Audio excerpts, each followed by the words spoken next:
एक विकसित राष्ट्र भाव में भारत एवं विकसित राज्य भाव में ओडिशा प्रतिष्ठित हो ए समस्त अवदान दरकार एवं सहयोग दरकार एवं मु कौन करी न करी निश्चित रूपे तो मुझे जेहेतु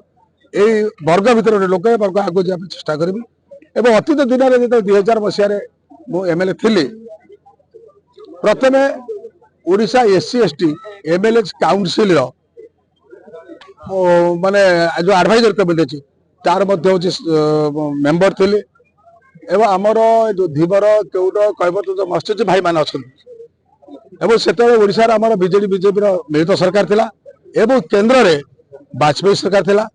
एवं आम एडवाइजर कमिटी पास करके अंतर्भुक्त करूँ जहाँ फल कि ये अस्तरंग अंचल कोस्टाल बेल्ट बहु मत्स्यजीवी भाई माने बर्तमान अच्छा से उपकृत होती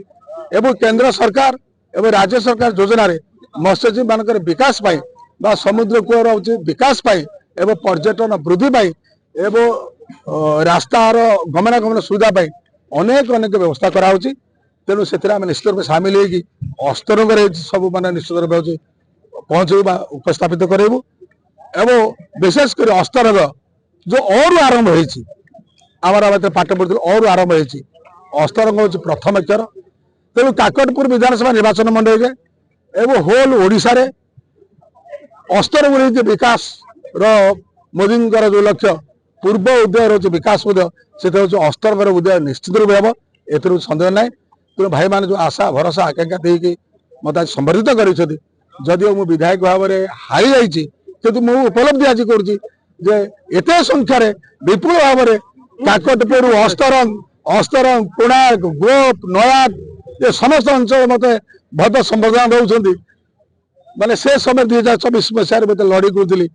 मुझे भावुली हारी जाइए कि आज उपलब्धि करुच्ची मु हारिनी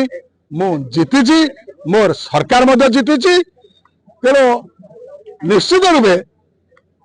ये अंचल प्रगति हम विकास हम एवं आम कम करके देखू यही आमर हूँ दृढ़ प्रतिज्ञा आप जानते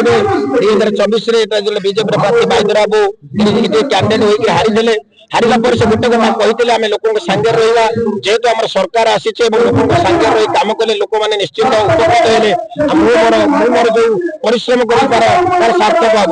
विशेषकर से जो निष्ठा सहकार 24 आज 17-18 मास सरकार भितर से जो निष्ठा सहकार कोण अनुकोण काकटपुर निर्वाचन मंडल कोणर गोप नयाट